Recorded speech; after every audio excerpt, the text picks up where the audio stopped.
भक्तों राधे राधे। भक्तों, क्या आपने कभी सोचा है कि जब कोई इंसान इस दुनिया से चला जाता है तब उसकी आत्मा आखिर किसे खोजती है? अपनी मां को, अपने बेटे को या अपने जीवन साथी को? यह सवाल जितना सीधा लगता है, इसका जवाब उतना ही रहस्यमय, चमत्कारी और आत्मा के असली स्वरूप को समझाने वाला है। यह गूढ़ रहस्य स्वयं भगवान श्री राम जी ने माता सीता जी को उस समय बताया था जब दोनों वनवास के दौरान चित्रकूट की पावन धरती पर स्थित अपनी कुटिया में विश्राम कर रहे थे। आसपास शांति थी, जंगल की ठंडी हवा बह रही थी और मंद मंद चांदनी पूरी कुटिया को एक दिव्य प्रकाश से भर रही थी। उसी शांत वातावरण में अचानक माता सीता जी के मन में यह प्रश्न उठा, हे प्रभु, मनुष्य मृत्यु के बाद किसे खोजता है? क्या वो अपनी मां की ममता को ढूंढता है, अपने बेटे के प्रेम को या अपने जीवन साथी के स्नेह को? यह सुनकर भगवान श्री राम जी मुस्कुराए, लेकिन उनकी मुस्कान में गहरा संदेश छिपा था। वे बोले, हे देवी सीते, आपने ऐसा प्रश्न पूछकर केवल अपना नहीं बल्कि समस्त मानव जाति का कल्याण कर दिया है, क्योंकि यह प्रश्न आत्मा की उस अदृश्य यात्रा से जुड़ा हुआ है जिसे मनुष्य अपनी आंखों से देख नहीं पाता, परंतु उसकी सत्यता अपरिवर्तित रहती है। आज मैं आपको इस रहस्य का उत्तर एक ऐसी कथा के माध्यम से दूंगा जिसे यदि कोई मनुष्य आरंभ से अंत तक ध्यान पूर्वक सुन ले तो उसके पाप नष्ट हो जाते हैं, उसके मन का अंधकार मिट जाता है और उसे मोक्ष के द्वार तक पहुंचने का मार्ग मिल जाता है। लेकिन हे सीते, यदि कोई इस कथा को बीच से छोड़ देता है, उसे अधूरा सुनता है या मन लगाकर नहीं समझता, तो उस पर परमात्मा की कृपा पूर्ण रूप से नहीं होती, क्योंकि सत्य को आधा जानना अज्ञान से भी अधिक खतरनाक होता है। माता सीता जी बोली, हे प्रभु, मैं इस कथा को पूरी श्रद्धा से सुनूंगी और इसे संसार तक पहुंचाने का संकल्प भी लेती हूं, ताकि हर मनुष्य मृत्यु के बाद की यात्रा को समझ सके और धर्म के मार्ग पर चले। तब भगवान श्री राम जी एक दिव्य गंभीर स्वर में कथा आरंभ करते हुए बोले, हे देवी, मृत्यु का प्रश्न सरल नहीं है। ये केवल शरीर की समाप्ति नहीं बल्कि आत्मा की एक नई शुरुआत है। आपने पूछा कि आत्मा मरने के बाद किसे ढूंढती है, पर इसका उत्तर समझने के लिए पहले यह समझना आवश्यक है कि आत्मा मृत्यु के बाद किन किन अवस्थाओं से गुजरती है। हिंदू धर्म का पवित्र और दिव्य ग्रंथ गरुड़ पुराण उस अदृश्य यात्रा का विस्तृत वर्णन करता है जिसे कोई साधारण आंख नहीं देख सकती। इसमें बताया गया है कि मृत्यु के क्षण से लेकर अगले लोक तक जाने तक आत्मा किन किन पड़ावों से गुजरती है, किसे पुकारती है, किसे देखती है, किन बातों से डरती है, किन बातों से खुश होती है और किस चीज की तलाश करती है। श्री राम जी बोले, हे सीते, मनुष्य का शरीर भले ही धरती पर रह जाता है, लेकिन आत्मा की यात्रा तो उसके बाद शुरू होती है। आत्मा तुरंत अपने प्रियजनों को याद करती है, लेकिन किसे सबसे पहले खोजती है, यह बहुत बड़ा रहस्य है। यह रहस्य तभी समझ में आता है जब व्यक्ति गरुड़ पुराण के ज्ञान को दिल से स्वीकार करता है, क्योंकि मनुष्य सोचता है कि संबंध शरीर से जुड़े हैं, पर आत्मा का संबंध कर्मों और भावनाओं से होता है। यही कारण है कि मृत्यु के बाद आत्मा कभी मां को खोजती है, कभी बेटे को और कभी जीवन साथी को। लेकिन कौन पहले आता है, यह उसके जीवन के कर्मों और भावनाओं पर निर्भर करता है। और अब सीते, मैं तुम्हें वह अद्भुत कथा सुनाने जा रहा हूं जो बताती है कि आत्मा सबसे पहले किसे पुकारती है और क्यों। यह कथा जितनी पवित्र है उतनी ही जीवन बदल देने वाली भी है। भक्तों, गरुड़ पुराण के अनुसार आत्मा मरने के बाद कहां जाती है, किसे खोजती है और किन रहस्यमय अवस्थाओं अंसे होकर गुजरती है, यह सब कुछ मनुष्य के जीवन भर के कर्मों, उसके संस्कारों, उसकी इच्छाओं और मृत्यु के समय की मानसिक व आध्यात्मिक स्थिति पर निर्भर करता है।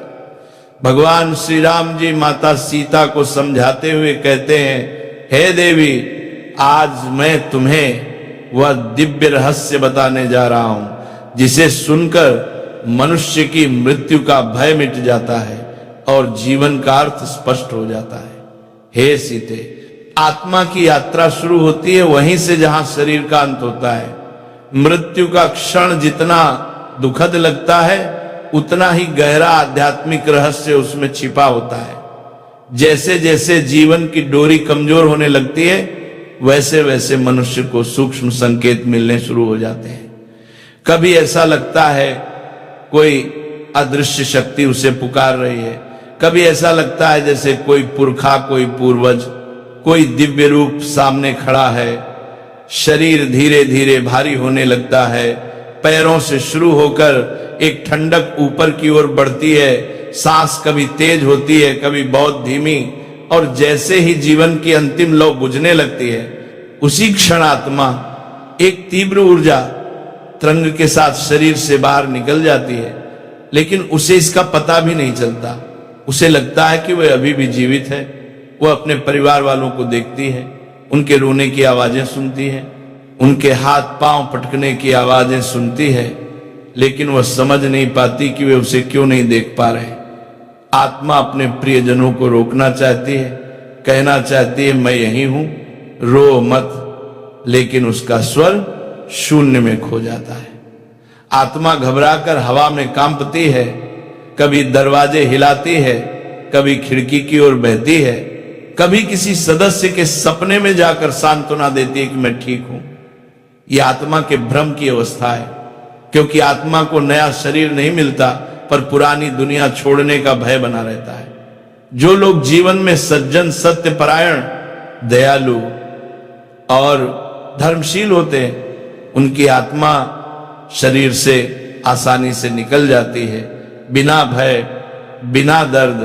पर जिनके पाप अधिक होते हैं, जो लोभ, मोह और क्रोध में डूबे रहते हैं, उनकी आत्मा के अलग होने का क्षण बहुत पीड़ादायक होता है। इसके बाद शरीर ठंडा पड़ जाता है, आंखें स्थिर हो जाती हैं और सांसें थम जाती हैं। लेकिन आत्मा अभी भी सोचती है कि शायद ये कोई सपना है। घर में रोने की आवाजें बढ़ने लगती हैं तो आत्मा बेचैन होकर उनसे बात करना चाहती है, लेकिन वो केवल हवा में तड़पती रहती है। तभी भगवान श्री राम आगे कहते हैं, हे सीते, जब आत्मा शरीर से अलग होकर इस भ्रम के संसार में भटक रही होती है तभी एक अदृश्य क्षण आता है जब उसे महसूस होता है कि कोई शक्तिशाली ऊर्जा उसके करीब आ रही है। आत्मा डरती भी है और आकर्षित भी होती है। यही वह समय होता है जब मृत्यु के देवता यमदूत प्रकट होते हैं। परंतु याद रखो, यमदूत हर आत्मा के लिए एक जैसे नहीं होते। श्री राम कहते हैं, हे देवी, यदि आत्मा पुण्यवान होती है, उसके कर्म शुद्ध होते हैं, वह दान, सत्य, सेवा और भक्ति में लीन रहती है, तो उसके पास आने वाले दूत सुंदर, तेजस्वी और दिव्य होते हैं। वे आत्मा को सम्मान पूर्वक स्वर्ग मार्ग की ओर लेकर जाते हैं, जैसे कोई राजा को उसकी यात्रा पर ले जाए।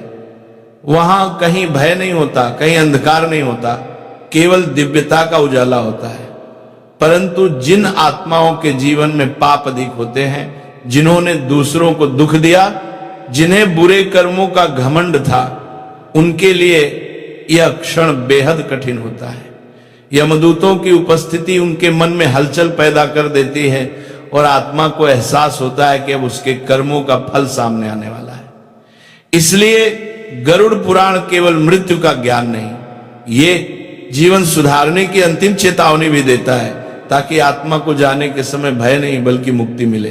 भक्तों, भगवान श्री राम जी आगे माता सीता से कहते हैं, हे देवी, जब किसी मनुष्य के जीवन में अंधकार भरा होता है, जब वह पाप, अहंकार, क्रोध, लालच और अन्याय में डूबा रहता है, तब मृत्यु के बाद उसके पास आने वाले दूत दिव्य नहीं होते। ऐसे मनुष्यों को लेने के लिए भयानक, विकराल और कठोर यमदूत आते हैं। उनके स्वर से आकाश कांप उठता है, उनकी उपस्थिति से आत्मा भय से थरथराने लगती है। वह आत्मा रोती है चिल्लाती है, दया मांगती है, लेकिन उसके कर्मों का बंधन इतना भारी होता है कि यमदूत उसे पकड़कर निर्दयता से नरक की ओर ले जाते हैं। इस यात्रा में चीखें भी होती हैं, पछतावा भी होता है और आत्मा को अपने ही किए कर्म काटने लगते हैं। परंतु यह सब केवल शुरुआत होती है, क्योंकि इसके बाद आत्मा को सबसे बड़ा सत्य दिखाया जाता है, उसके पूरे जीवन का दर्पण।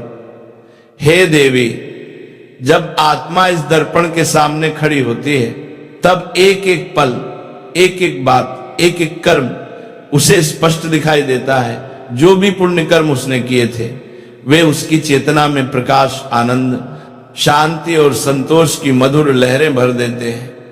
और जो जो गलतियां उसने की थीं, वे उसके भीतर भय, दुख और गहरे पश्चाताप के तूफान खड़े कर देती हैं।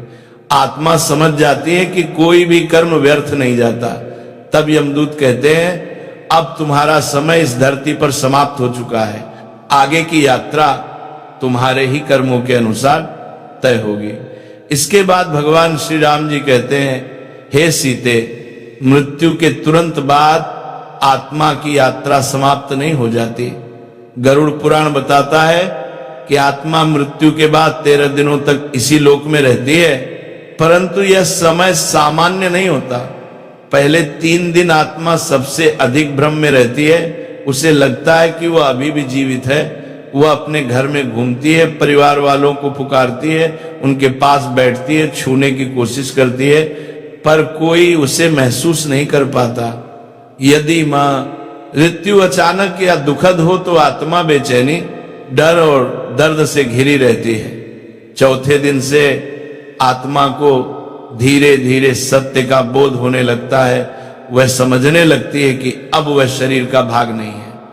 यदि परिवार धार्मिक विधि विधान से क्रियाएं करता है, दीपक जलाए जाते हैं, मंत्र पढ़े जाते हैं, पिंडदान किया जाता है, तो आत्मा को राहत मिलती है, जैसे उसके बोझ धीरे धीरे हल्के हो रहे हो।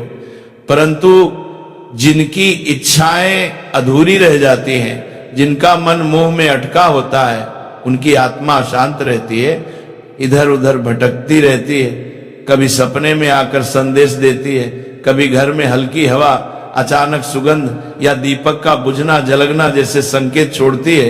हे देवी, ये आत्मा की मौन पुकार होती है, मुझे याद करो, मुझे शांति दो। 7वें से 10वें दिन तक आत्मा के भीतर एक नई समझ जन्म लेती है। वह पृथ्वी से अपने बंधन ढीले होते महसूस करती है और 13वें दिन पिंडदान और श्राद्ध जैसे पवित्र कर्म उसके अगले लोक का द्वार खोलते हैं। जिस आत्मा ने जीवन में धर्म और पुण्य कमाया होता है, उसे देवदूत प्रकाश मार्ग से स्वर्ग की ओर ले जाते हैं, और जिसने पापों का बोझ उठाया होता है, उसे यमदूत न्याय के मार्ग से नरक की ओर ले जाते हैं। फिर भगवान श्री राम जी कहते हैं, हे सीते, आत्मा मृत्यु के बाद भी संकेत देती है। जब आत्मा मोह में बंधी होती है, तो वह अपने प्रियजनों तक संदेश पहुंचाने की कोशिश करती है। कभी सपने में आकर, कभी कमरे में अचानक हवा चलाकर, कभी घर में मनमोहक सुगंध फैलाकर, कभी किसी वस्तु को हिलाकर। ये सब डराने के लिए नहीं होता, बल्कि ये बताने के लिए होता है कि आत्मा अभी पृथ्वी से पूरी तरह मुक्त नहीं हुई है। गरुड़ पुराण कहता है कि शरीर तो मृत्यु के साथ छोड़ दिया जाता है, परंतु चेतना बनी रहती है, और यही चेतना आत्मा को उसके अगले लोक तक ले जाती है। भक्तों, भगवान श्री राम जी माता सीता को आगे समझाते हुए कहते हैं, हे देवी, आत्मा जब देह से अलग हो जाती है, तब वह एक अत्यंत सूक्ष्म अवस्था में प्रवेश करती है, जहां वह अपने परिवार को साफ साफ देख सकती है, उनकी बातें सुन सकती है, उनके रोने धोने को महसूस कर सकती है, लेकिन बोल नहीं पाती, क्योंकि अब उसके पास शरीर के वे साधन नहीं होते जिनसे ध्वनि निकलती है। आत्मा सिर्फ चेतना होती है, न स्वर, न स्पर्श, न देह, केवल अनुभव और ऊर्जा। इसीलिए जब आत्मा की भावना गहरी होती है, जब किसी से उसका प्रेम अधूरा होता है, जब कोई संदेश देना जरूरी होता है, तब वह बिना बोले ही संवाद करना शुरू कर देती है। कभी वह स्वप्न के माध्यम से आती है, कभी अचानक एक मीठी दिव्य सुगंध बनकर कमरे में फैल जाती है, कभी पंखे, बल्ब या कोई वस्तु अचानक अपने आप बंद चालू होने लगती है। ये डराने के लिए नहीं, बल्कि मैं यहां हूं कहने का मौन संकेत होता है। हे देवी, मोक्ष का अर्थ यही है जब आत्मा अपने सारे बंधन, सारे भय, सारे कर्मों के फलों को छोड़कर परमात्मा में पूरी तरह विलीन हो जाती है। वह फिर न लौटती है, न भटकती है, न संकेत देती है। यह आत्मा की सबसे ऊंची अवस्था है। परंतु जो आत्माएं स्वर्ग या नरक जाती हैं, वे अपने अपने कर्मों का फल भोगती हैं और पृथ्वी के कार्यों में हस्तक्षेप नहीं करती। लेकिन जो आत्माएं अधूरी इच्छाओं में बंध जाती हैं, जो अपने परिवार के लिए चिंता छोड़ नहीं पाती, जो अचानक मृत्यु के कारण भ्रम और पीड़ा में फंस जाती हैं, वे कभी कभी संकेत देकर सहायता चाहती हैं। गरुड़ पुराण बताता है कि हमारे पितृ यानी हमारे पूर्वज पितृलोक में निवास करते हैं। जब वंशज श्रद्धा से पिंडदान और श्राद्ध करते हैं तो पितृ प्रसन्न होकर आशीर्वाद देते हैं, और यदि परिवार पर कोई संकट आने वाला हो, कोई गलती होने वाली हो, कोई दुख सामने हो, तो पितृ आत्माएं स्वप्न में संकेत देती हैं या अंतर्मन में हल्की संकट की चेतावनी देती हैं। बहुत लोग बताते हैं कि जब वे किसी बड़े हादसे से बचे, जब अचानक उन्हें किसी अदृश्य शक्ति का संरक्षण महसूस हुआ, तो वो कोई देवता नहीं बल्कि उनके ही पितरों की आत्माएं थी जो कठिन समय में उनकी रक्षा करती रही। हे देवी सीता, जब घर में श्राद्ध, पिंडदान, हवन या धार्मिक पाठ होता है तो आत्माएं प्रसन्न होकर उस घर में दिव्य ऊर्जा भर देती हैं, मानसिक शांति आती है, भय दूर होता है, घर परिवार में समृद्धि बढ़ती है। आत्माएं केवल स्वप्न में ही नहीं बल्कि विचारों के माध्यम से भी संवाद करती हैं। कभी किसी निर्णय में मन अचानक सही गलत का संकेत दे दे, कभी कोई अनजाना डर रोक दे, कभी कोई मधुर अनुभूति आगे बढ़ा दे। ये सब सूक्ष्म संवाद हैं जिनमें प्रेम भी छिपा होता है। प्रेम चेतावनी भी और आशीर्वाद भी। भगवान श्री राम जी कहते हैं, हे सीते, आत्माओं को प्रसन्न रखने, उन्हें सम्मान देने और उन्हें शांति देने के लिए मनुष्य को हर वर्ष पितृपक्ष में श्रद्धा और पिंडदान करना चाहिए। गरुड़ पुराण, पितृ स्तोत्र और महामृत्युंजय मंत्र का पाठ करना चाहिए। गरीबों को भोजन और दान देना चाहिए। इससे न सिर्फ पितृ आत्माएं प्रसन्न रहती हैं बल्कि परिवार की रक्षा भी करती हैं। लेकिन हे देवी, जो आत्माएं अत्यधिक अधूरी इच्छाओं में फंसी रहती हैं, जो दुख और मोह में बंधी होती हैं, वे कभी कभी बेचैन और खतरनाक भी हो जाती हैं, और उन्हें शांति दिलाने के लिए विशेष पूजा, पाठ, मंत्र जाप और दान की आवश्यकता होती है ताकि उनका कष्ट समाप्त हो जाए और वे अपने अगले लोक की ओर बढ़ सके। भक्तों, भगवान श्री राम जी माता सीता से आगे कहते हैं, हे देवी सीते, क्या कभी आपको ऐसा महसूस हुआ है कि जब जीवन में सब कुछ बिखर रहा होता है, जब रास्ते बंद होने लगते हैं, जब मन निराशा के अंधेरे में डूब जाता है, तभी अचानक किसी अदृश्य शक्ति का हाथ आपको संभाल लेता है? कभी कोई रास्ता अपने आप खुल जाता है, कभी कोई बुरा घटना टल जाती है, कभी कोई सही निर्णय अचानक मन में उतर आता है। हे सीते, ये संयोग नहीं होता, ये हमारे पूर्वजों की आत्माओं का मार्गदर्शन होता है। कभी परमात्मा का संकेत होता है तो कभी हमारे अपने अच्छे कर्मों की उजली छाया होती है। इन्हीं दिव्य संकेतों के बाद भगवान श्री राम जी आत्मा के सबसे गहरे प्रश्न पर बात करते हैं। हे देवी, मनुष्य मरने के बाद आत्मा किसे खोजती है? अपनी मां को, अपने बेटे को, अपने पति को या अपनी पत्नी को? यह प्रश्न जितना भावुक है उतना ही रहस्य और आध्यात्मिक गहराई से भरा हुआ है। गरुड़ पुराण, ब्रह्म वैवर्त पुराण और कई संतों की वाणी में इसका उत्तर मिलता है। आत्मा शरीर छोड़ने के बाद सबसे पहले उसी संबंध को खोजती है जिसके साथ उसका सबसे गहरा मोह होता है। ध्यान रहे, ये मोह रिश्ते के नाम से नहीं बल्कि भावना की गहराई से जुड़ा होता है।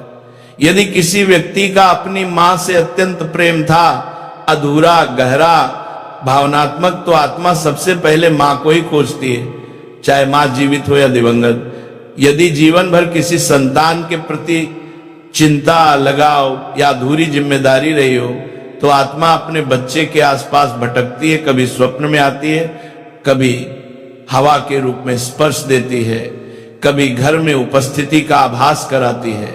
यदि पति पत्नी के बीच प्रेम अधूरा रह गया हो, अचानक मृत्यु ने उन्हें अलग कर दिया हो, तो आत्मा अपने प्रिय जीवन साथी को खोजती रहती है, उसकी पीड़ा को महसूस करती है, उसके दुख में साथ होती है। आत्मा न नाम से पहचानी जाती है न रूप से, वह केवल भावनाओं, संस्कारों और अधूरी इच्छाओं की ऊर्जा होती है। जहां प्रेम गहरा होता है, जहां पीड़ा अधूरी होती है, जहां किसी बात का बंधन टूटता नहीं, आत्मा वहीं खींची चली जाती है। हे सीते, इसे एक उदाहरण से समझो। एक मां जो अपने छोटे बच्चे को दुनिया में छोड़कर चली गई, वो आत्मा बार बार उसके सपनों में आती है, उसकी रक्षा करती है, उसे संकेत देती है कि मैं यहीं हूं, चिंतित मत हो। एक पत्नी जो असमय मृत्यु से पति को छोड़कर चली गई, उसकी आत्मा पति की अकेलेपन की पीड़ा को महसूस करती है और कभी कभी उसे सांत्वना देने के लिए स्वप्न में प्रकट होती है। एक वृद्ध व्यक्ति जो जीवन भर मां की ममता तरसता रहा, उसकी आत्मा मृत्यु के बाद भी उसी ममता को खोजती है। इस प्रकार आत्मा मां, बेटा, पति, पत्नी, इनमें से किसी भी रूप में उसी को खोजती है जिसके साथ उसका सबसे गहरा भावनात्मक बंधन रहा हो। जहां प्रेम सच्चा होता है, जहां संबंध अधूरा होता है, जहां मन का दर्द दबा होता है, आत्मा वहीं खींची जाती है। भक्तों, अंत में भगवान श्री राम जी कहते हैं, हे देवी सीते, आज जो रहस्य आपने सुना, यदि इसने आपके हृदय को छुआ है, यदि इससे आपके मन में ईश्वर के प्रति श्रद्धा और आत्मा के प्रति समझ बढ़ी है, तो इसे अपने परिवार, अपने मित्रों, अपने प्रियजनों तक पहुंचाना ही इस ज्ञान का सच्चा फल है। क्योंकि यह ज्ञान केवल कहानी नहीं, बल्कि मानव जाति के कल्याण का द्वार है। आत्मा के इस रहस्य को जो भी सच्चे मन से समझ लेता है, उसके जीवन से भय मिट जाता है, भ्रम दूर हो जाता है और मोक्ष का मार्ग स्पष्ट होने लगता है।